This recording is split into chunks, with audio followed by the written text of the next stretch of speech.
Vehicle का registration ही नहीं है। आम पब्लिक को तो आप पकड़ रहे हैं, रजिस्ट्रेशन नहीं चल रहा है, नंबर प्लेट में ठीक लिखा हुआ नहीं है, पेनल्टी दो। सरकारी वाहनों को क्यों नहीं? हो सकता है कि सरकारी वाहनों का जो बोर्ड लगा करके कोई उग्रवादी गाड़ी चला रहा हो, कोई नक्सलाइट चला रहा हो, हाँ उसके लिए नियम नहीं है क्या? गवर्नमेंट व्हीकल को भी जो है रजिस्ट्रेशन कराना जरूरी है और उसका भी इंश्योरेंस का लॉ है। जो कॉमर्शियल एक्टिविटीज में जो गवर्नमेंट व्हीकल है उनका तो इंश्योरेंस करना मस्ट है, जैसे BR state road transport corporation, forest development corporation, Jharkhand में तो Jharkhand state road transport corporation नहीं है, लेकिन उनका मस्ट है, कंपलसरी कराना है जो कमर्शियल यूज में है। और जितने भी government vehicle, pure government vehicle है, उनको व्हीकल चलाने के पहले एक फंड क्रिएट करना होगा। सेक्शन 146 में, section 146 of the motor vehicle act में fund to meet the liability of third parties. और अगर वो फंड क्रिएट नहीं करती है डिपार्टमेंट, चाहे वित्त विभाग हो चाहे कोई विभाग हो, ये मोटर व्हीकल वाहन का गलत कर रही है और हमारे कॉन्स्टिट्यूशन के अगेंस्ट में काम कर रही है। वो फंड क्रिएट करना है और उसमें जो है सो आपका यानी कंपनसेशन उस फंड से जाएगा। अब एक गुमला एसपी साहब का केस था, उनकी गाड़ी से एक्सीडेंट हो गया, कि कांस्टेबल का ही डेथ हो गया, उसमें के 12-14 लाख रुपया जो है सो हुआ उसी फंड से दिया गया। काफी हुआ, हाईकोर्ट में कंटेम्प्ट वगैरह हुआ, तब सो गुमला एसपी साहब का केस, ये चीज है। और हमारे पीडीजे साहब जो रांची में सिटी जज थे, इन्होंने तो गवर्नमेंट व्हीकल पर बहुत जजमेंट दिया और पैसा पेमेंट हुआ, लेकिन काफी देर के बाद। एक केस मेरे पास पेंडिंग है जो कि एक शिक्षा मंत्री मैडम जो थी, उनका काफिला से एक एक्सीडेंट हुआ और एक पुलिस कांस्टेबल अपने 5 साल के बच्चे के साथ मोटरसाइकिल से जा रहा है और उस पुलिस काफिला से एक्सीडेंट हुआ, बच्चा 5 साल का बच्चा का डेथ हो गया और खुद घायल हो गया। वित्त विभाग कहती है कि इस गाड़ी का रजिस्ट्रेशन ही नहीं है। भाई मंत्री का काफिला में चल रहा है, डीटीओ साहब बोलते हैं कि एप्लीकेशन तो दिया, रिपोर्ट में आया है, लेकिन फॉर्मल रजिस्ट्रेशन नहीं हुआ। Then who will pay the compensation? ये तो यहां पर चार्जशीट हो गया उस ड्राइवर के ऊपर में, लेकिन पुलिस ने मोटर व्हीकल एक्ट के प्रावधान के अंतर्गत में चार्जशीट नहीं किया। उस पर भी होना चाहिए। और नो एविडेंस पर कोई गवाह नहीं आया और उसमें जो है सो एक्विटल भी हो गया, क्लेम पेंडिंग है, ऐसी भी स्थिति है। इसीलिए मेरा यह सुझाव है कि कोई भी, चाहे गवर्नमेंट व्हीकल हो, प्राइवेट व्हीकल हो, बिना रजिस्ट्रेशन का कृपया गाड़ी चल रही हो उसको जरूर डिटेन करें और डिटेन करें। पुलिस ऑफिसर से बढ़कर पावरफुल ऑफिसर इंडिया में कोई नहीं है। किसी को भी आप डिटेन कर सकते हैं, 24 घंटा किसी को भी आप बंद कर सकते हैं। यह पावर किसी ऑफिसर को नहीं है, आपको है। और आपका जो रिपोर्ट सही रिपोर्ट है तो उसको सुप्रीम कोर्ट भी उसको जो है सो एनल नहीं कर सकती है, सेटिस्फाइड नहीं कर, क्योंकि आपका रिपोर्ट है। इसलिए उस पर जो है कार्रवाई होना चाहिए। पहले क्या था कि फ्लड है, नेचुरल कैलामिटी है, उससे अगर एक्सीडेंट होता है तो क्लेम नहीं मिलता था, अब वो कवर्ड हो गया है, कवर्ड हो गया है। दूसरी चीज, arising use of the motor vehicle. Arising out of use of the motor vehicle में क्या है कि कोई जरूरी नहीं है कि एक्सीडेंट अगर हुआ है तो ड्राइवर का गलती हो तभी जो है सो आपको क्लेम मिलेगा। Section 165 of the motor vehicle act says arising out of use of the motor vehicle. अगर एक्सीडेंट होता है तो उसमें क्लेम के लिए आप ट्रिब्यूनल में जा सकते हैं। तो what is the use of the motor vehicle? Suppose गाड़ी खड़ी है, अचानक उसका टायर बस्ट करता है, एक पत्थर का टुकड़ा फेंकाता है, किसी को लगता है, चोट लगता है, मर जाता है, गोली की तरह चलेगा चूंकि टायर बस्ट किया है। Under that circumstances claim is maintainable. Suppose Rita Devi का जो जजमेंट है सुप्रीम कोर्ट का 2001 का, गाड़ी जा रही है, अचानक पहाड़ों से ऐसे उग्रवादियों ने गोली चलाना शुरू किया, कोई क्रिमिनल ने अटैक किया, बम फेंकना शुरू कर दिया। हो सकता है, संभावना है, जो शिमला में और कहां हुआ अभी एकदम रिपोर्टेड जजमेंट से। वैसी स्थिति में भी क्लेम इज मेंटेनेबल, क्योंकि use of the motor vehicle है। बस में हम जा रहे हैं, बस में कोई मिट्टी तेल या पेट्रोल रखे हुए छत पर, वो टपक रहा है, अचानक उसमें आग लग गई, ड्राइवर का तो कोई गलती नहीं है, क्लेम इज मेंटेनेबल। चुटुपालू घाट में 1990 में आग लग गई थी, एक पेट्रोल टैंकर पलटी खा गया था हाँ, लोग पास 22 जो थे उनका जो है सो आग लग गई तो मर गए। इंश्योरेंस कंपनी ने कहा कि ये जो है सो गाड़ी से तो चोट नहीं ना लगा, वो पार क्यों कर रहे थे, आप पेट्रोल चोरी क्यों कर रहे थे। अप टू सुप्रीम कोर्ट तक का जजमेंट है कि what is the root cause of the accident, मूल कारण क्या है। न ट्रक टैंकर पलटी खाता, न पेट्रोल बहता, न आग लगता, न लोग जल के मरते। Therefore insurance company is liable to pay. बहुत वाइडर मीनिंग है इंश्योरेंस क्लेम का, बहुत वाइडर मीनिंग है, लेकिन अपने पॉलिसी को लोग यूज नहीं करते, देखते नहीं है। अब कई तभी से बात हो रही है कि युवा लोग ज्यादा एक्सीडेंट से मरते हैं। क्यों मरते हैं? कि उनको मोटरसाइकिल चलाना आता ही नहीं है। अब ये कहिए कि भाई हम तो चलाते हैं मोटरसाइकिल, जी नहीं आता है चलाने। क्यों? क्योंकि आपको सिग्नल देना नहीं आता है, आपको स्पीड कंट्रोल करना नहीं आता है। दो गाड़ी आ रही है, ट्रक ऐसे आ रही तो बीच से आप निकलना चाहेंगे, तो ऐसी स्थिति में एक्सीडेंट नहीं होगा तो क्या होगा। हाई स्पीड में आप चल रहे हैं, उनका लाइसेंस किसने चेक किया है? गार्जियन दोषी है। अभी एक्ट में भी आया है कि कोई नाबालिग बच्चा गाड़ी चलाता है या बिना लाइसेंस का चलाता है तो गार्जियन को भी जेल का सजा होगा। कितने लोग जानते हैं इसको? इसलिए स्कूलों में भी, कॉलेजों में भी बीच बीच में ट्रैफिक अवेयरनेस होना चाहिए। ट्रैफिक की कैसे गाड़ी चलाना है, कैसे क्या करना है। अब ये जो बात आई कि यानी कोई बड़ा ऑफिसर की गाड़ी है, उसका बच्चा चलाया तो पुलिस वाले छोड़ देते हैं। याद रखिए, गवर्नर थे केरल के जो गवर्नर थे, जो सुप्रीम कोर्ट के चीफ जस्टिस थे, ऑनरेबल जस्टिस सदाशिवम, ये बिकेम गवर्नर, उनके फैमिली की गाड़ी ऐसे कोई ट्रैफिक वायलेशन में फंस गई, चालान कट गया, मालूम आ ये तो गवर्नर साहब के परिवार की गाड़ी है, हटाओ मामला खत्म करो। उनको मालूम हुआ, उन्होंने कहा कि नहीं, फाइन जमा होगा, और उन्होंने फाइन जमा करवाया। That should be the spirit.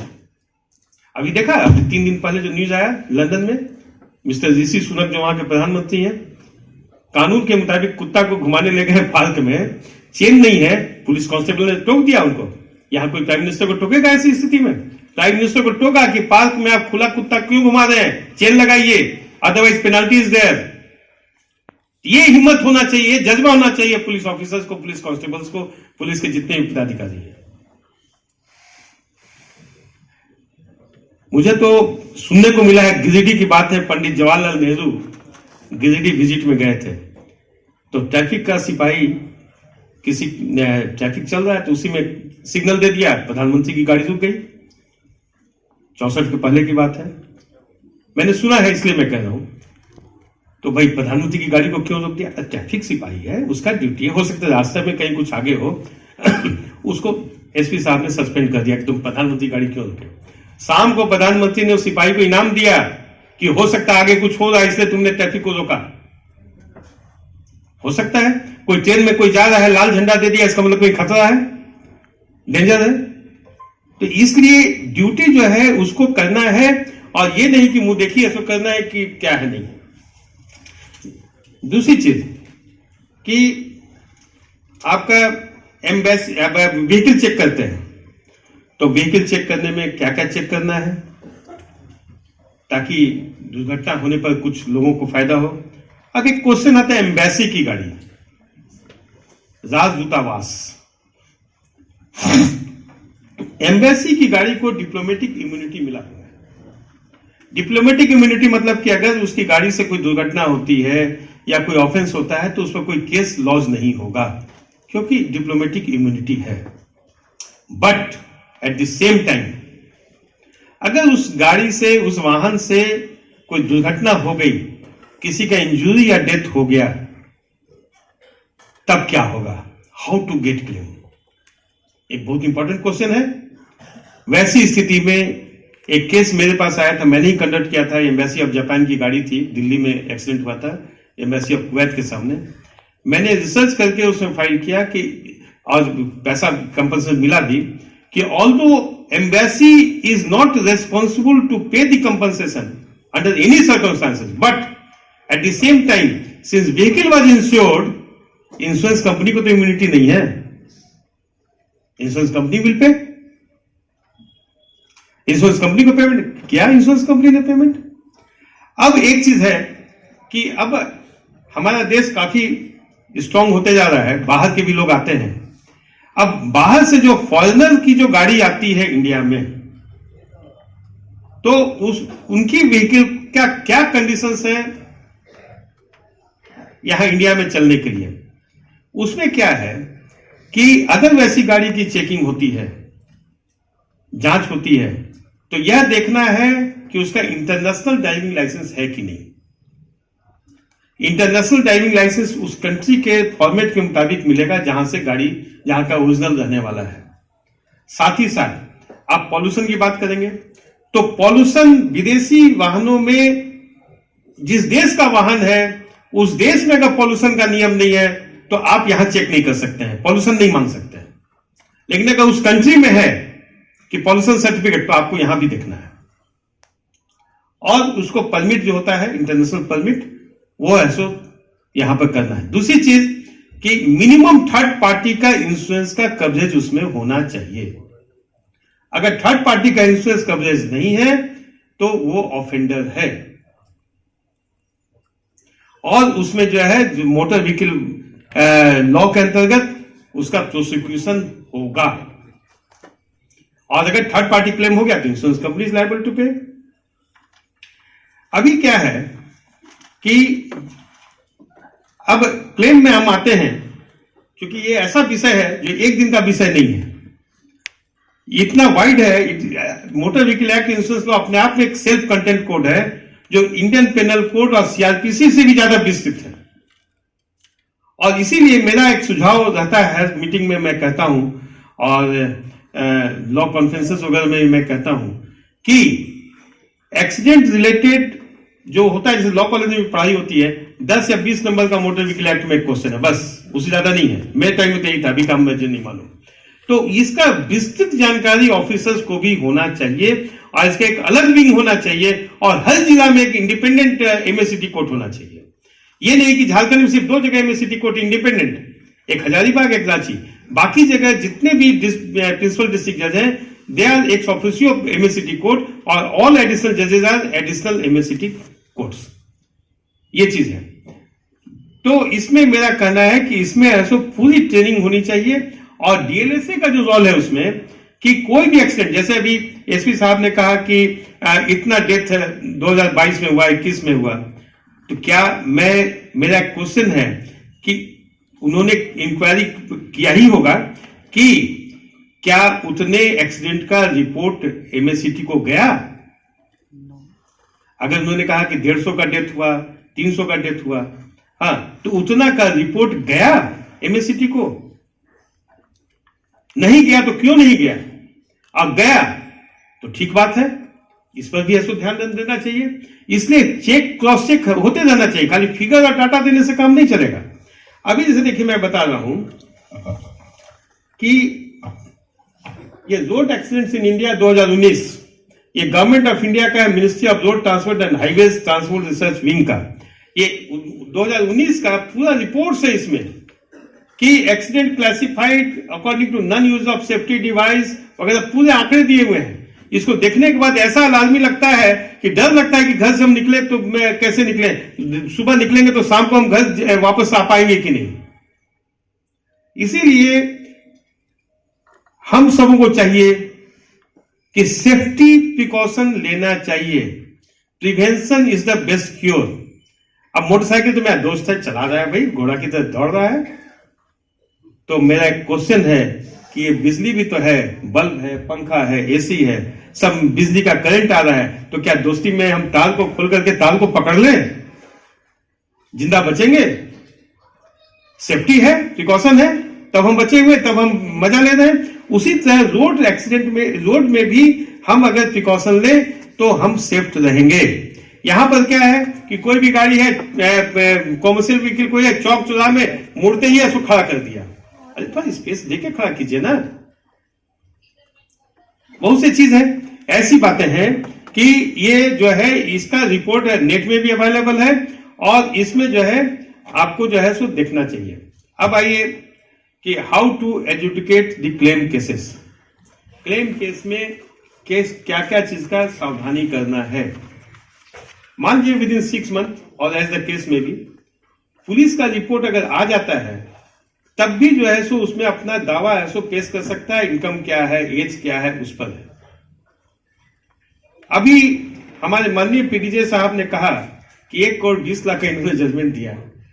लगता है कि मेरे केस में भूल गए, 1 करोड़ 31 लाख का आपने जजमेंट देकर रांची साहब आए हैं।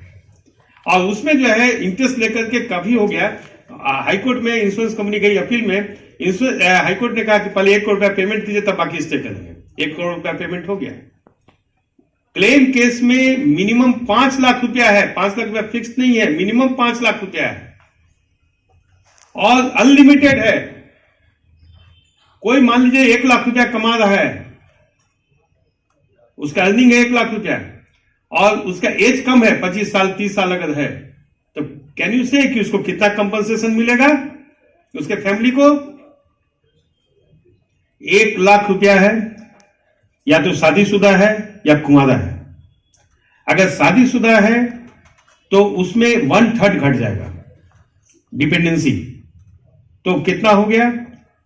66,000 हो गया 1 लाख का, गुना 12, उसमें फिर 40% बढ़ा दीजिए, फ्यूचर प्रोस्पेक्ट जोड़ते जाइए और उसके बाद उसमें मल्टीप्लायर यूज करके 18 का 17 का मल्टीप्लायर यूज करके आप फिर उसको कंपल्सन दीजिए और उसमें भी consortium, funeral expenses, loss of estate. अब फुनरल एक्सपेंसेस कंसोर्टियम में सुप्रीम कोर्ट का जजमेंट आया प्रणय सेठी के केस में कि कंसोर्टियम 40,000 रुपया दीजिए। अब वो भी चेंज हो गया, सुप्रीम कोर्ट भी अपना जजमेंट डेवलप करती है। उसमें हुआ क्या कि पहले क्या था कि अगर पति या पत्नी किसी का डेथ हो गया तो स्पॉजल कंसोर्टियम, बाद में फिर चेंज हुआ कि नहीं पेरेंटल कंसोर्टियम भी दीजिए, फिलियल कंसोर्टियम भी दीजिए। फिलियल मतलब क्या, अगर बच्चे का डेथ हो गया किसी एक्सीडेंट में तो आप उसको 40,000 दीजिए, नंबर ऑफ क्लेमेंट्स इंटू 40,000। अगर 5 क्लेमेंट है तो 40,000 इंटू 5। और प्रणय सेठी के जजमेंट भी कहा 3 साल में 10% बढ़ाते जाइए तो 40,000 44,000 हो गया। जबकि बहुत से यहां पर झारखंड में कुछ क्लेम ट्रिब्यूनल 40,000 ज्यादा अलाउ नहीं कर रहे, जबकि सुप्रीम कोर्ट का रिपीटेड जजमेंट्स आ रहे हैं कि अगर 5 बच्चे अगर हैं और उसके पिताजी का डेथ हो गया है, दादा दादी जीवित हैं, पत्नी जीवित है, तो जितना number of Clements into 40,000 plus 10%, कितना हो गया ना, जोड़ लीजिए आप। तो ये जो है इस तरह का प्रोविजन है, लेकिन कितने लोग उसको कैलकुलेट करते हैं? यहां पर क्या है,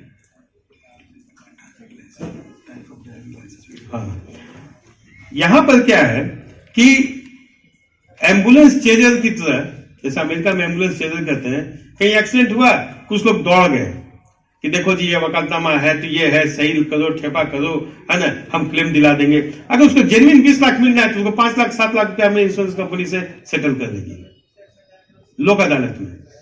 लोक अदालत का प्रोविजन है कि waiving the formalities of the procedural law of the court, जो जस्ट अमाउंट ऑफ कंपनसेशन है सो देखिए।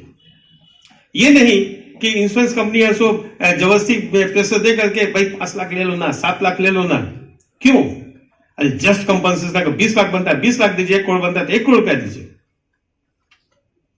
और उसमें भी अगर एमएससीडी डिसाइड करती है तो उसमें इंटरेस्ट पार्ट भी है। From the date of making application जो भी अवार्ड होगा उसे मिनिमम 6%, और कोर्ट का डिस्कशन है कि अगर डिले आपके पार्ट में नहीं है, क्लेमेंट के पार्ट में, तो उसे 7.5 से 9% तक इंटरेस्ट दे सकती है। तो अगर आपको मान लीजिए सपोज 10 लाख का अवार्ड हुआ, 3 साल लगा, तो 7.5% भी अगर है तो सोचिए कि कितना बढ़ गया। और लोक अदालत में इंश्योरेंस कंपनी क्या करती है कि जब जजमेंट का टाइम आता है तो कहती है इसको लोक अदालत में सेटल कर लीजिए ना, जान रहा है कितना होने वाला है। क्लेमेंट अगर मान लीजिए सेटल कर लिया, हाँ कर देगा, तो जज साहब क्या करेंगे? जज साहब जबरदस्ती नहीं ना देंगे, क्योंकि दोनों पार्टी तैयार है। ऐसी स्थिति है। तो चीज यह है कि इसका प्रोसीड्यूर जानना जरूरी है। रही बात पेमेंट का, तो यहां बहुत से बिचौलिए भी होते हैं क्लेम में। और उन बिचौलियों से भी क्लेमेंट को बचाना है। ऐसी स्थिति में जो सुप्रीम कोर्ट के बीच बीच में गाइडलाइंस आ रहे हैं कि अकाउंट में ट्रांसफर कर दीजिए, बच्चे अगर नाबालिग है तो फिक्स डिपॉजिट करा दीजिए ताकि उसका खर्चा चलता रहे। जो अगला कमाने वाला जो था, जो चला गया, तो वैसी स्थिति में उसको उतना ही मुआवजा दीजिए जितने कि उसको खर्चा चल सके। अब से देखिए, छोटे बच्चों का एक्सीडेंट होता है, 1 साल का बच्चा है, 2 साल का बच्चा है, हो सकता है कि उसकी मां डिलीवरी के लिए जा रही हो, रास्ते में एक्सीडेंट हो गया, फीटस का लॉस हो गया, तो ऐसी स्थिति में what will be the compensation? उसका तो कोई इनकम नहीं है।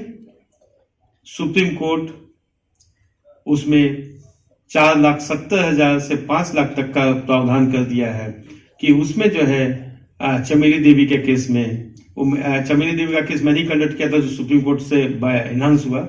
उसके बाद मीना देवी का केस अभी हाल में हुआ है 15 नवंबर को। तो ये सब केसेस में जो है ऑल ओवर इंडिया के लिए गाइडलाइन हो गया, उससे कम मुआवजा नहीं देना। तो यही लागू तो होगा सरकारी वाहनों के लिए भी। अगर सरकारी वाहन से किसी का एक्सीडेंट, डेथ हो गया, इंजरी हो गया, उनको तो मुआवजा देना होगा। इसलिए सरकार के विभाग को चाहिए कि वो भी अपना फंड और पूल क्या है सो उसको बतावे, डिस्क्लोज करे। वो डिस्क्लोज नहीं करती है और उसी में पेमेंट में डिले होता है। अब बीएसआरटीसी की बात कीजिए, डीटीओ साहब यहां पता नहीं है कि नहीं है। डीटीओ का एक बीएसआरटीसी का मेरा केस है, मैंने नोटिस दिया कि भाई अवार्ड हो गया, पेमेंट नहीं कर रहे हो। वहां से चिट्ठी है कि नहीं, बीएसआरटीसी का जितना पावर है डीटीओ को हमने व्यस्त कर दिया है जिला में। रांची में तो दिया, यहां के चाईबासा को हमको नहीं मालूम। डीटीओ साहब को जब नोटिस जा रहा है कोर्ट से कि आप बताइए कि बीएसआरटीसी ने क्या फंड आपको भेजा है, कोई जवाब नहीं, कोई रिप्लाई नहीं। यहां पर ट्रांसपेरेंसी नहीं है, तो बीएसआरटीसी से कैसे वसूला जाए? ये सब चीज जो है बहुत ही यक्ष प्रश्न है जो कि यहां पर आंसर करना बहुत जरूरी है। यहां पर कि सरकार ने ये कर दिया, वो कर दिया, सब प्रोविजन कर दिया, लेकिन लागू कहां हो रहा है? स्कूलों में बच्चे जाते हैं स्कूल मोटरसाइकिल लेकर के, रास्ते में एक्सीडेंट हो गया, will pay compensation. Driving licence पर भी जो है सो क्वालिटी है। अब से देखिए, ड्राइविंग लाइसेंस एक हजारस गुड्स है। गाड़ी का भी तो किस्म होता है ना, जो पेट्रोल लेके जा रहा है, कोई एसिड लेके जा रहा है, उसके लिए स्पेशल लाइसेंस होता है, उसके लिए स्पेशल लाइसेंस होता है। तो यहां नॉर्मल लाइसेंस देख लिया गया, हाँ लाइसेंस है जी, जाओ, नहीं, उसका स्पेशल लाइसेंस देखना है कि हजारस गुड्स का लाइसेंस उसको है कि नहीं है। दूसरी चीज कि किसी का लाइट मोटर व्हीकल है, झारखंड में बीमारी है अभी कि अगर हेवी मोटर व्हीकल के लिए जा रहा है तो डीटीओ ऑफिस में रिपोर्ट मिलता है कि नहीं जी, कंप्यूटर में सो ये नहीं है, सिस्टम नहीं है कि हम उसको हेवी में यानी रिन्यूअल कर दें। इसलिए बहुत से जो ट्रक ड्राइवर्स हैं वो बिना हेवी लाइसेंस के चला रहे हैं, जबकि उनका पहले था, फेल कर गया। वैसी स्थिति में अभी सुप्रीम कोर्ट का एक जजमेंट आया है, वेरी इंपॉर्टेंट जजमेंट, कि अगर किसी ड्राइवर का लाइसेंस नहीं है या फेक है या उसका हेवी लाइसेंस नहीं है, वैसी स्थिति में this is not the duty of the owner of the vehicle कि वो चेक करे कि नागालैंड का लाइसेंस है कि केरला का लाइसेंस है कि गुजरात का लाइसेंस है। वो अगर सक्षम है चलाने के लिए तो इंश्योरेंस कंपनी को डायरेक्शन होगा कि आप पेमेंट करो, और ये भी नहीं होगा कि तुम ऑनर से रियलाइज करो, उस पार्ट को उन्होंने सेट असाइड कर दिया। ये रिपोर्टेड जजमेंट है। आज चूंकि ये कोर्ट अगर रहता तो हम पूरा जजमेंट पढ़ के सुनाते, लेकिन यहां पर हमको ग्लिम्स में हल्के से बताना है सब। कभी अगर हो लंबा चौड़ा प्रोग्राम तो हम उसमें आने के लिए तैयार हैं। लेकिन मेरा कहना है कि मोटर व्हीकल एक्ट का और ये जो है, ये कम से कम 2 से 3 दिन का अगर हो कोई छुट्टियों में, तो हम समझते हैं कि इसका वर्कशॉप की तरह हो तो सारे लोग अपना प्रॉब्लम डिस्कस करेंगे, तो उसमें ज्यादा अच्छा रहेगा। तो ये सब चीजें हैं। इस पर अगर किसी को क्वेश्चन पूछना है तो पूछे, फिर कहा कि सब्जेक्ट बहुत और डिटेल है। इंश्योरेंस का पॉलिसी में मैं बताऊंगा, और भी चीज बताऊंगा क्या किस्म है नहीं है, इस पर अगर किन्हीं को हाँ ठीक है, ये बहुत अच्छा क्वेश्चन। लोहरदगा में एक केस हुआ था, एकदम सही बात, oriental insurance company versus Renu Mishra. Lohardaga के गवर्नमेंट प्लीडर साहब अपने भाई के मोटरसाइकिल में जा रहे हैं, अचानक स्किड कर गया, गिर गए, उनका डेथ हो गया। 15 दिन के बाद थाना में एफआईआर नहीं होता है, पोस्टमार्टम नहीं होता है, और डेथ के 15 दिन के बाद सिर्फ थाना में, सेन्हा थाना में एक सन्हा दर्ज होता है, स्टेशन डायरी। लोहरदगा कोर्ट में केस चला, वहां पर आर्गुमेंट्स हुआ क्या कि arising out of the use of the motor vehicle में एफआईआर दर्ज होना जरूरी नहीं है, पुलिस को सन्हा दर्ज हो गया, दैट इज सफिशिएंट। पोस्टमार्टम भी जरूरी नहीं है एमएससीटी के लिए, और confirm by the honourable high court, insurance company ने पेमेंट किया। उसी तरह से एक केस है जो 1998 में उस बहस को ऑनरेबल जस्टिस लोकनाथ प्रसाद के यहां मैंने बहस किया था। उसमें लोहरदगा का ही केस था कि एक बस ने किसी को धक्का मार दिया रात को 12 बजे। गांव वालों ने गवाही दिया कि हमने देखा नहीं, लेकिन गाड़ी के हॉर्न से मैंने पहचाने कि फलना गाड़ी है। गांव के लोगों का इतना आईक्यू होता है कि हॉर्न से बता देगा कि फलना गाड़ी जा रही है। रिपोर्ट हो गया, चार्जशीट हो गया, गाड़ी का नंबर आ गया। चार्जशीट में गाड़ी का नंबर होना जरूरी है। हाई लोहरदगा में डिसमिस हो गया case, no eye witness, no postmortem report, postmortem भी नहीं हुआ उसका, या हुआ भी होगा तो रिपोर्ट नहीं आया।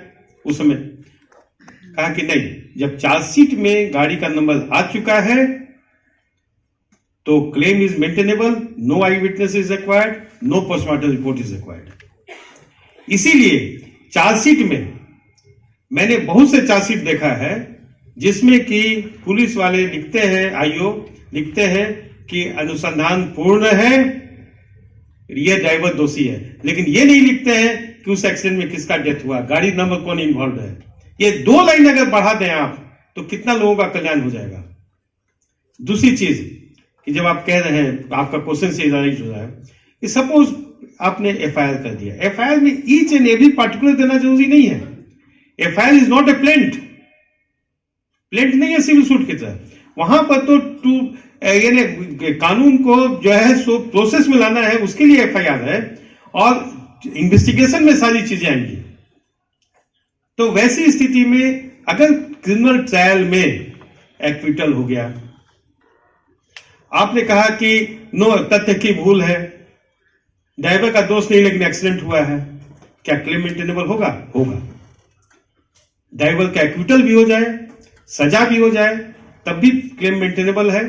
और आपका यानी ड्राइवर को अगर निर्दोष भी साबित करके अगर आप फाइनल रिपोर्ट दे देते हैं, लेकिन involvement of the vehicle is there, तब भी ऐसा क्लेम मेंटेनेबल है।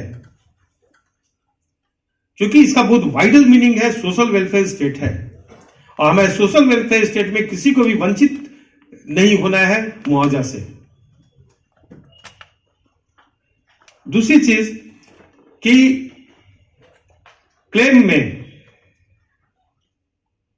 कोई एफआईआर ही नहीं करता है, जानकारी कहां है? अब 1,56,000 लोग अगर एक्सीडेंट डेथ होता है तो क्या 1,56,000 क्लेम फाइल हुआ है? नहीं ना, तो वंचित हो गया।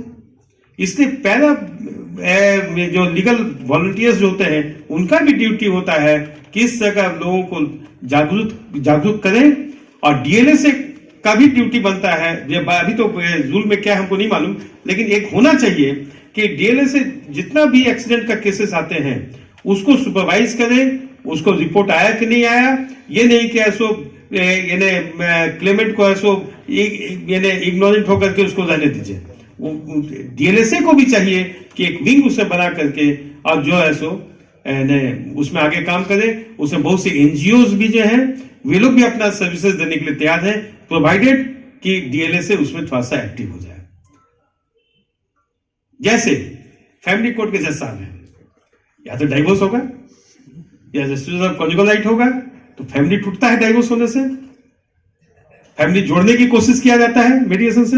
उसी तरह से अगर रोड एक्सीडेंट में किसी अर्निंग मेंबर का डेथ हो जाए, किसी का इकलौता बेटा का डेथ हो जाए, तो परिवार तो डाइवोर्स से भी ज्यादा खतरनाक ना बर्बाद होगा।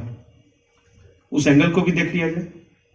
इसीलिए यहां पर जो है सो सबको मिलकर के काम करना है। ये सिर्फ पुलिस वाले का ड्यूटी नहीं है, ये सिर्फ वकीलों का ड्यूटी नहीं है, जज साहब का ड्यूटी नहीं, ये हम लोग का मिला जुला जो है सबका एक प्रयास होना चाहिए। एक प्रयास अगर हो तो उसमें जो है काफी अच्छा रहेगा। ये मैं रोड एक्सीडेंट का मैं जज साहब को दूंगा ताकि आप देखें इसमें कि किस तरह से एक्सीडेंट्स होते हैं और कितना परसेंटेज है। स्टेट वाइज है, जैसे बिहार में फैटल एक्सीडेंट 19 में हुआ 6,731 लोग मारे गए। ग्रीवियस इंजरी केसेस हैं 2,546 2019 में। इसी तरह से हर इसका है। तो ये जो है ये आपको ऐसा देखना चाहिए। और कोई कोऑपरेट नहीं करता, जैसे कि हम लोहरदगा गए थे इसी तरह का एक वर्कशॉप में, तो एक पुलिस ऑफिसर ने मुझसे पूछा कि क्या करें सर, हम लोग गाड़ी रोकते हैं तो जेएमएम वाला बोलता है हम जेएमएम का ऑफिसर हैं, हम जेएमएम का प्रदेश अध्यक्ष हैं, हम जिला वाले हैं, हटो हमको जाने दो, नहीं तो तुम्हारी ट्रांसफर करा देंगे, पोस्टिंग करा देंगे यहाँ वहां। धमकी देता है। अरे क्यों भाई, वो तो पुलिस वाले को तो है सरकारी काम करने से बाधा ना डाल रहा है, वो क्यों नहीं चेकिंग करेंगे? अगर वैसा बोलता है तो उसको डिटेन अवश्य करना चाहिए। वैसे लोगों को पार्टी की लाइन पर डरना भी नहीं है, क्यों डरिएगा भाई?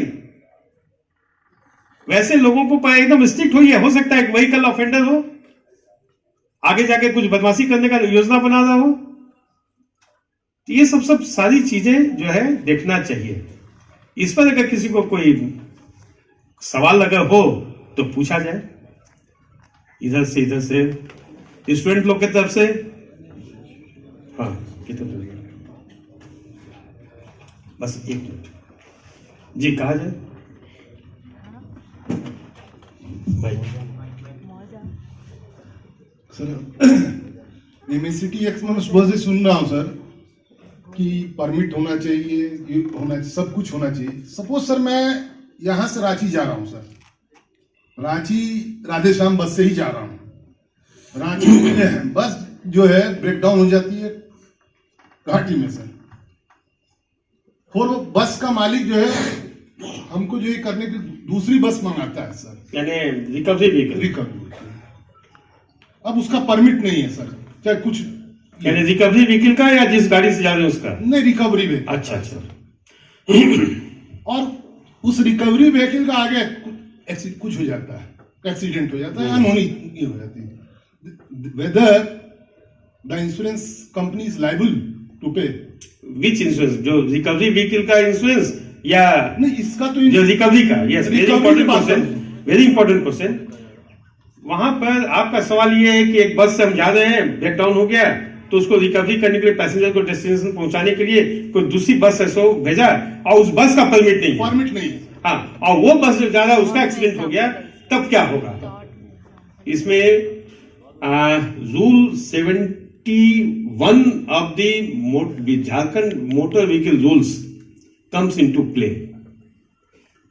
उसमें क्या है कि रिकवरी व्हीकल अगर एक्सीडेंट हो जाता है तो permit is not required, insurance company can not deny the liability, insurance country. हाँ, क्योंकि मान लीजिए suppose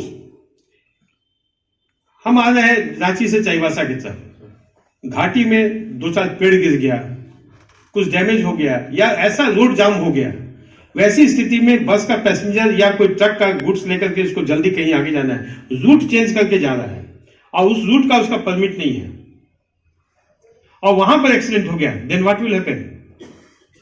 insurance company can not deny. आपको इतना ही प्रूफ करना होगा कि मेरा रोड ब्लॉकेट था, ये था, इसलिए ऐसा उधर से नहीं गए थे, उधर से जा रहे थे। अब इसी पर एक बात बता रहे हैं, auto rickshaw, section 66 of the motor vehicles act, उसमें कहता है कि यानी परमिट इज रिक्वायर्ड, बट उसका सबसेक्शन 3 कहता है कि किस किस कंडीशन में परमिट इज नॉट रिक्वायर्ड। बहुत न्यूज़पेपर में आता है कि ऑटो रिक्शा पकड़ा गया, परमिट नहीं है, समझे ना? कहां परमिट का रिक्वायर्ड है?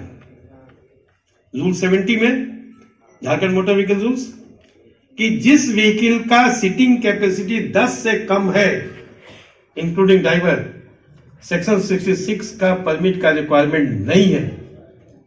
Law is there. ये जो परमिट जो जैसे रांची में आप सुनते होंगे है, वो रूट को, ट्रैफिक को कंट्रोल करने के लिए परमिट मिलता है। इट डज नॉट मीन कि अगर परमिट नहीं है तो violation of the motor vehicle act हो गया। और अगर कोई एक्सीडेंट होता है, insurance company is 100% liable to pay. मुझे पीछे से मैसेज आ रहा है कि लंच टाइम हो रहा है, अगर आप परमिशन दे तो लंच ब्रेक के लिए हम लोग उठे। उसका मैं रेडी हूं, जब तक आप कहेंगे मैं बोलने को तैयार हूं, सब्जेक्ट टू द कंडीशन कि आप लोग की तरफ से भी क्वेश्चन